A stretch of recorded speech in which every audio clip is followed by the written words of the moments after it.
Good evening. You're watching The Big Picture with me, Ishan. Tonight on The Big Picture, we focus on India-Pakistan relations, especially after what the Pakistan Prime Minister Nawaz Sharif had to say at the United Nations. He brought up Kashmir. He said a 4-point plan was that he's proposed. But is that plan good enough for India? Well, certainly not. The Indian side has responded rather strongly. And all that and more we'll be discussing with a few special guests to understand how we move on from here. How will diplomacy between the two sides be played out from here on? We're joined by Ambassador Shiv Shankar Mukherjee. We're joined by Vinod Sharma, political editor at the Hindustan Times. Smruti Pattanaik joins us. She's a research fellow at IDSA. And Rana, Banerji, former Special Secretary, Cabinet Secretariat, also joins us. Thank you, all of you, for coming in. Vinod, sir, just to put it all in context, I mean, what Nawaz Sharif said at the UN, I mean, that was a long expected lines. He was expected to raise Kashmir, but that 4-point plan, that has a lot of lacunae in it already. What do you make of things and how do you see this developing?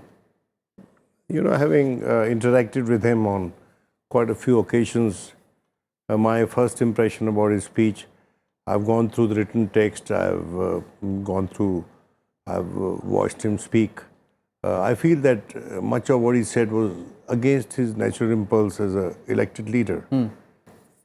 But surely, you know, at the end of the day, what you get, the message you get out of Pakistan is an admix. It's a kind of compendium of what the elected leadership thinks and what the army leadership thinks. Right. That's the reality of Pakistan, and let's accept that. 2-3 points that I found were worth flagging in the speech were that he compared the Palestine situation with that of Kashmir, and that both these, territories being under foreign occupation, actually. Now we will have serious problems with that formulation. Right. He has also said that we must go back to the 2003 ceasefire accord that happened between Mr. Vajpayee and Mr. Musharraf.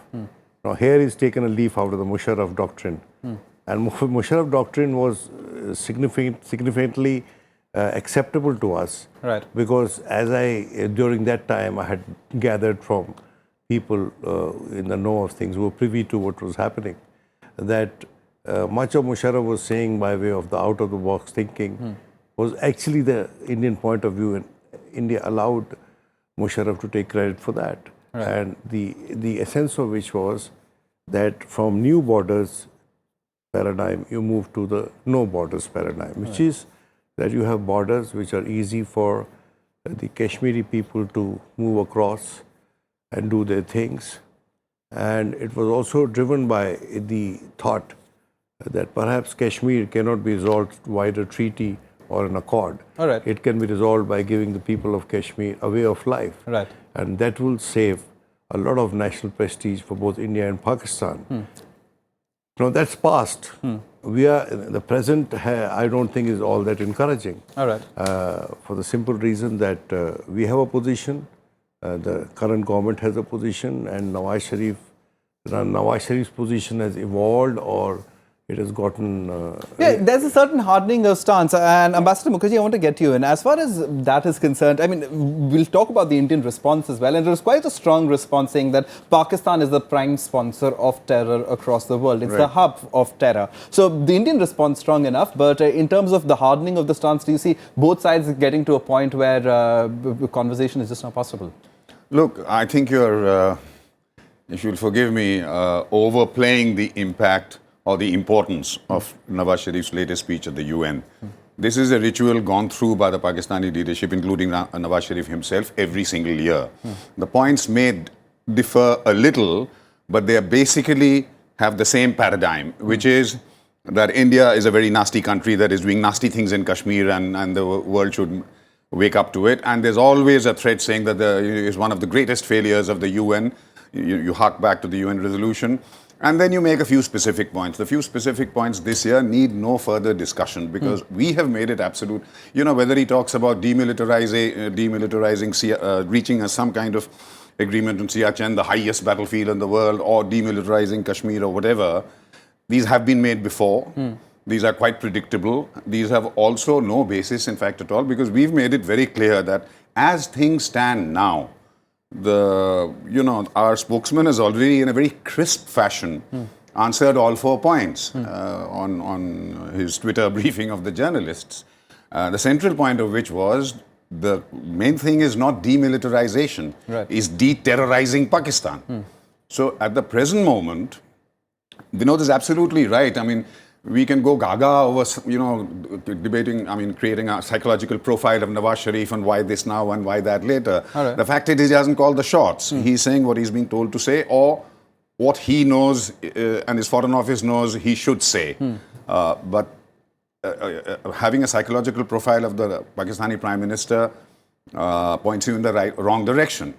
So, as far as the speech is concerned, the specific points don't matter. They are tired, predictable points, on which certainly there can be a discussion in the future, as on various other things. But we've made it very clear that any meaningful talks must begin with some credible stop to the terrorism exported by Pakistan, and all this moaning about Pakistan being also a huge victim of terrorism is something we can agree with, except that, if you're a big victim of terrorism, the answer to that is sorting that out in your country and not exporting it as a solution. And finally, one thing Vinod said about the border, yes, it's not a question of a no border, but exactly what he said, it was a question of a reasonably open border, a kind of almost a visa-free movement across that. But there had to be, naturally, in today's nation-state world,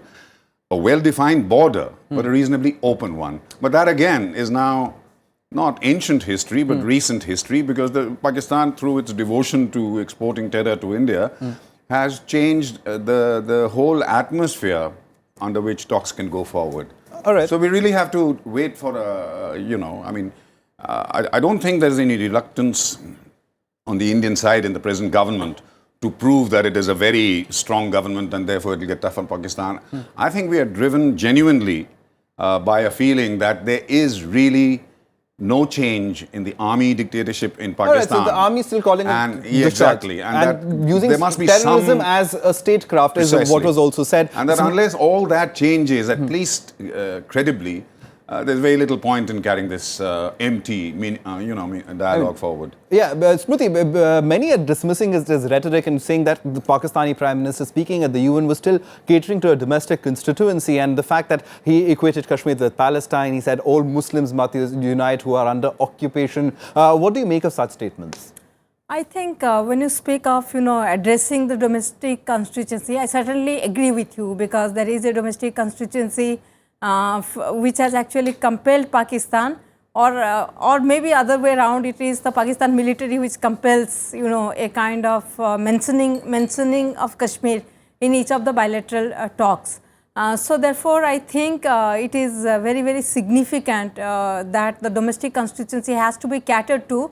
But also at the same time, when he is speaking in the UN, he is also addressing both the international community as well as the domestic constituency. Right. Because for example, the getting in the UN GIP, to monitor the ceasefire violation is something, which is incredible, and, it is a non-starter, because the moment you bring in, and you know it very well, even if how meaningful your proposal may be, it will not be acceptable to India. Right. So therefore, I think that becomes very significant. As Ambassador Mukherjee was also mentioning, for example, the withdrawal of troops from Siachen. That has hung in balance since 1988 for the reason that, the moment you withdraw the troop, the thing is that unless until you demarcate and say that where actually the troops are stationed, it doesn't, it actually doesn't mean anything. You withdraw the troops, so there is the case, who guarantees that these peaks will not be taken back once the Indian troops withdraw. So I think that is where the mistrust and suspicion is. So taking the atmosphere, unless until you change the atmosphere, I think this proposal is not going to get you anywhere. All right, even the UN chief, Ban Ki-moon, Mr. Banerjee, said that the two sides should resolve it amicably. I mean, it's a conversation between the two sides. That is what he said after his meeting with Nawaz Sharif. So, in a sense, that nobody is buying what Nawaz Sharif is saying, but he's trying to certainly hard sell a domestic constituency. But the ceasefire violations continue. And in terms of just loss of lives and injuries, we've reached an all-time low. So in that all-time high, rather. So in that sense, the situation is almost like a tinderbox, isn't it? The situation is tense. But his statement at the UN has to be looked at in its proper perspective.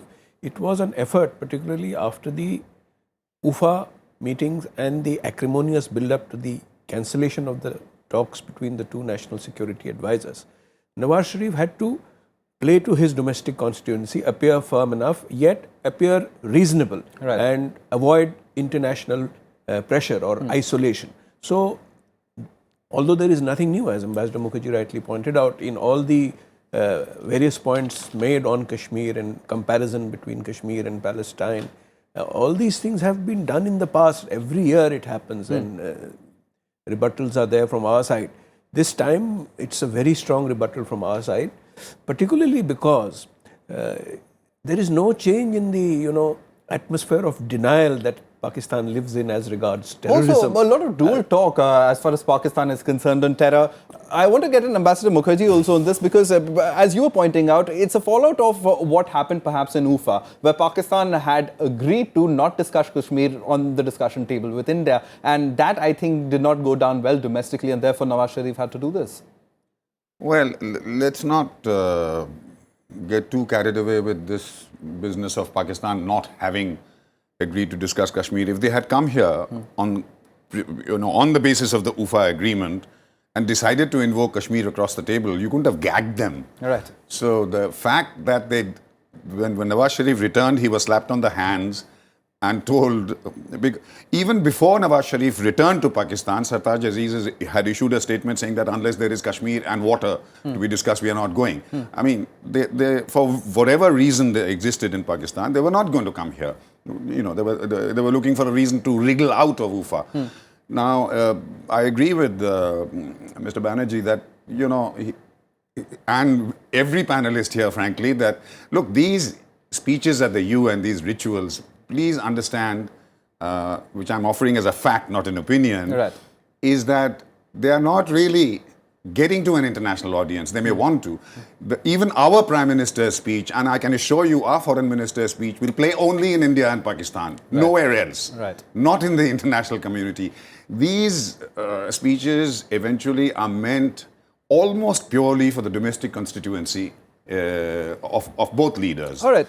So, as far as we are concerned, we are not really bothered about what Prime Minister Nawaz Sharif said, because we know that he'll make some kind of anti-Indian statement. But I'll add one final point, why we appear not to be so. If you've noticed over the last few years, our response has been pretty relaxed. It's never been, foaming at the mouth kind of anger. The reason is, over the last few years, it is a fact that Pakistan has lost the diplomatic battle around the world. All right. Most countries around the world are sick and tired of being reminded about Kashmir by Pakistan. They have a routine response when it happens, sort it out bilaterally, including the UN. Even in West Asia, where Pakistan used to try and drum up support, having now faced terrorism right in their homes, they are changing their mind. You look at the statement that came out of Prime Minister Modi's visit to UAE, which is the country, apart from Pakistan itself, that was the only one recognizing Taliban. So, even there was a strong statement against terrorism. And after Pakistan refused to send troops under Saudi Arabia's, not request, but almost instructions to fight in Yemen. So, the diplomatic battle is lost. They will not, but instead of accepting that, and therefore coming to terms with it and trying to negotiate peace with India, I'm afraid they'll get even more aggressive. All right, Vinod Sharma, as far as India is concerned, do you think that as far as India is concerned, we've also hardened our stance to an extent where a conversation really is not possible? And where do we go from here? Because relations, I want to focus on the larger picture now of India-Pakistan relations. So where do we head from here? With due respect, I would disagree with the flourish of Ambassador Mukherjee. Because, battles are not lost like this or not won like this through, a verbal duel. There are certain things, as I said, I read his statement very closely, and diplomacy is all about factoring in the worst case scenario. Right. And he made a special mention by way of praise of Xi Jinping and the Russian president. And let us not forget that there is a lineup happening, in Asia Pacific, in Indian Ocean, South China Sea. That we see that today, the Chinese, of course, they were always close, but the Russians are gravitating towards Pakistan. And that perhaps is a blowback of what we have done in Asia Pacific. We had a trilateral meeting yesterday between Japan, India, and the United States. And surely there's going to be some lines drawn. One. Two. You see, in his speech, Nawaz Sharif did not mention Shimla. Okay. He mentioned the Lahore Declaration. And he spoke about the UN resolutions. And his effort, though subtle, not very visible or tangible, was to show bilateralism as a failure between India and Pakistan. Right. His effort was to internationalize Kashmir. No, I do not know. I don't have a sense of clairvoyance. I'm not gifted with any kind of clairvoyance as to whether or not he'd succeed.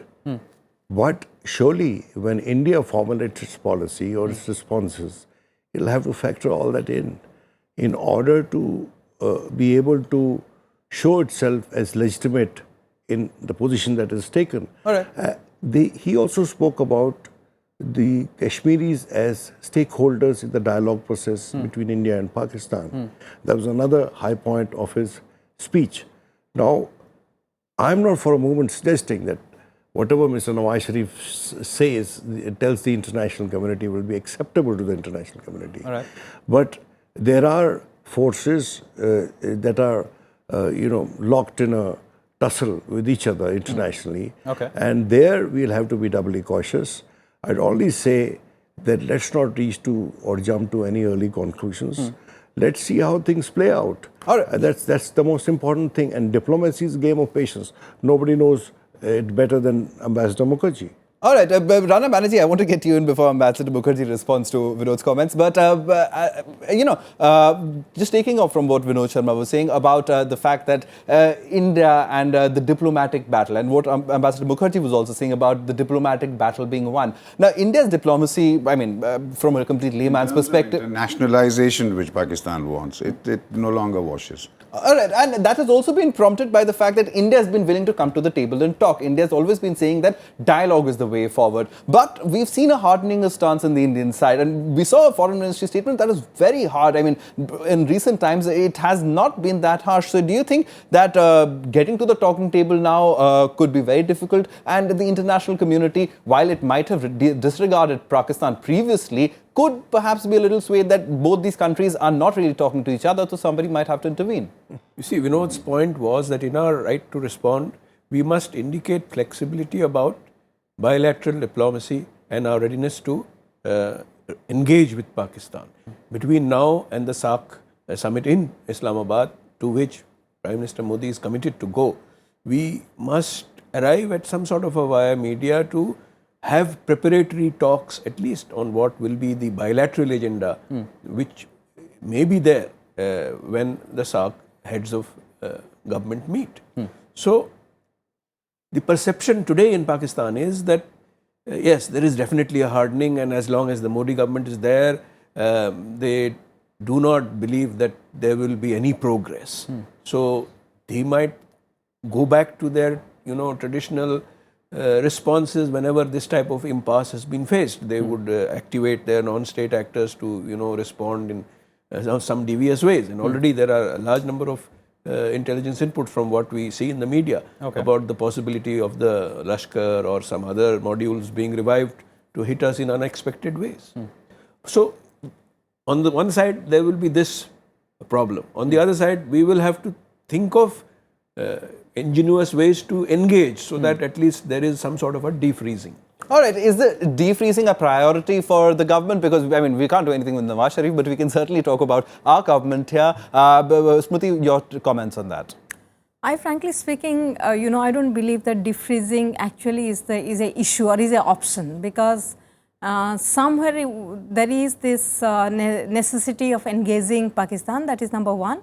Number two is that I think if you look at UFA, the agenda, I think both the countries need to be very clear about while agreeing on any particular agenda that, this is the agenda and both of them are going to talk about it. Right. And I think before any kind of talk, they need to be very cautious about the kind of signal they are doing, especially the kind of, media diplomacy which went on. Both the countries are speaking to each other's media and there is a lot of jingoism. And, it became a kind of zero-sum game. So, Right. I think in that kind of position, it becomes a bit difficult to sustain the atmosphere where you can go ahead with the dialogue. That is, point number two. And finally, I don't think that, you can have the option of not engaging Pakistan. Okay. So therefore, I think it will be much more prudent to think the way out and how to engage Pakistan. Yes, the terror issue is extremely important and I think both the countries need that into account, because unless until this issue is addressed, it keep on, coming back in form of either the cross-border variety or in the variety of Mumbai kind of thing, which is much more intense, much more spectacular. So I think that needs to be addressed.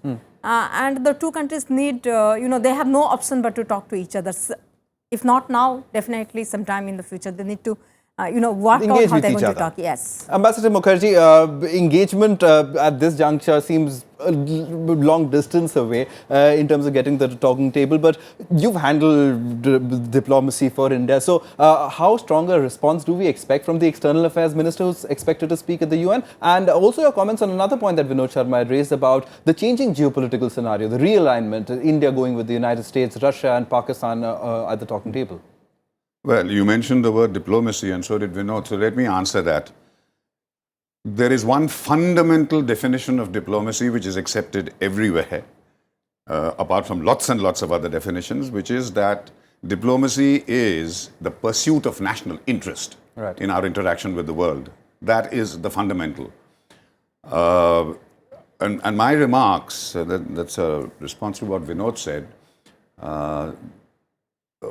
was, I thought I'd made it clear, limited to what I considered was the impact of Nawaz Sharif's speech at the UN. All right. It's a zero impact, except for the domestic audience. And your question about what our foreign minister will have to say, external affairs minister will have to say in her right to reply speech at the UN, I think the bones of that are very clear from the rebuttal of the points made by Prime Minister Nawaz Sharif by our official spokesman, Vikas Swarup, where he has rebutted them point by point. Basically saying that demilitarization is talk about it is irrelevant. It is a deterrorization that is first priority, and so on. So she will basically, I think, debunk what he said and stress with more flesh around the bones on what our spokesman has already elaborated. You see, the thing is about this motherhood business of there's no option except talking to Pakistan, there's no option except engagement is absolutely true. But the point is, in terms of the pursuit, again, of our national interest, how do we go about it? At the present moment, if we've learned anything from the post-UFA affair, which I think has been overplayed in Pakistan as well as India, it's a glitch in terms of the bigger dangers. But I'll let you respond. Yeah. If we've learned anything from that, it is that at the present moment, I think that there are many signals from the government which are unmistakable from our government that the ball is in Pakistan's court. Okay. And I don't think we're in any desperate hurry. I'm sure there are contacts going on. There's always various tracks on which contacts are maintained. But in terms of overall policy, I don't think we are in any desperate hurry, regardless of Prime Minister Modi's to Islamabad.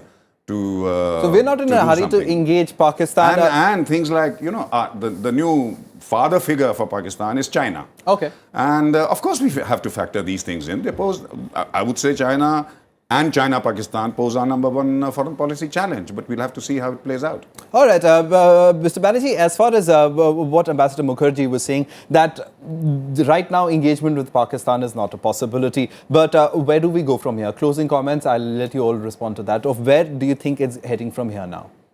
No, it's an impasse, as I just said, but we will need to break this impasse without giving up our national interests. So we would expect some progress in the trial of the 7 detained for the Mumbai attacks. All right. If the judiciary in Pakistan make some headway, that could be a signal for us to, move forward and engage with some positivity. Otherwise, I don't see how we will go much forward. All right, Smruti, very quickly, last word to you as well. The ball certainly is in Pakistan's court now, but do you think there'll be enough people to play ball? Because ultimately, apart from Nawaz Sharif, the other power center, the Pakistani army and the ISI are also there, and their approach towards India certainly seems to be using terrorism as a weapon of statecraft. I think definitely, usage of terrorism against India continues to be a policy of Pakistan, but the kind of challenges they're facing internally is something which is going to challenge the Pakistan army. So therefore, I think there is a necessity for the Pakistani state to look whether they can continue with the kind of policy they have continued, from the past without having any kind of collateral damage, as far as the internal security of Pakistan is concerned. But also at the same time, I do believe that in spite of, the ball is surely in Pakistan's court, I think Pakistan has always mentioned that terrorism is an internal challenge for them, and, it has consistently brought that, India is involved in various incidents of terror in Pakistan. So if that is the case, so why not take the UFA agenda of terrorism and come to the negotiating table and discuss? Because after all, Pakistan has always accused that India is involved. So, and we also have the same kind of case. So let us discuss. So why I really have not been able to understand, why Pakistan actually is reluctant to discuss terror when they have accused us of terrorism. They've done it before. All right, they've done it before. I mean, as you pointed out. There was a joint mechanism for discussing only terrorism, and they had 4 meetings before UFA. This was a fresh attempt to do so. It's not as though they haven't. But UFA was different for them. We just have a minute final. Let's get a bit practical, and let's not wear our badges on our sleeves. You see, it's, there is something, there are certain kind of realism that is adduced to diplomacy. Indeed, we cannot engage with Pakistan without discussing terrorism, which is the #1 problem with India. That we cannot accept that they are using terrorism as an instrument of state policy. But at the same time, let us also accept, for God's sake, that no leader in Pakistan will be able to engage with you without the promise of discussing Kashmir. That's the reality. And if we have convinced ourselves that the Kashmir issue is resolved, then let's abandon the 72 Simla Pact. I say, we've never said we won't discuss Kashmir. And let me finish now, Ambassador. We've always said we'll discuss Kashmir. You see, I want this discussion to be informative to the viewers, rather than just a unilateral discourse on what India wants. It takes 2 to tango, isn't it? That's certainly isn't true. it? So let us, Jayan Dikshit once told me, I learned my little diplomacy at his feet. He said, listen, Vinod, if you are faced with a situation where you want to know how Pakistan will react, he says, just sit back and put yourself in their position. I am right now saying, putting myself in their position, that what would be, unless we know what will be their response, we will not be able to navigate our policy better. All right, we'll have to wind it up because we've run out of time. Thank you very much, all of you, for coming in. We've absolutely run out of time. So as far as India and Pakistan is concerned, we certainly can't discuss it in half an hour. And the way forward certainly requires out-of-the-box solutions. Who comes up with that? We'll have to wait and watch. But thank you all of you for coming in and helping us understand this a little better. Thanks so much for watching.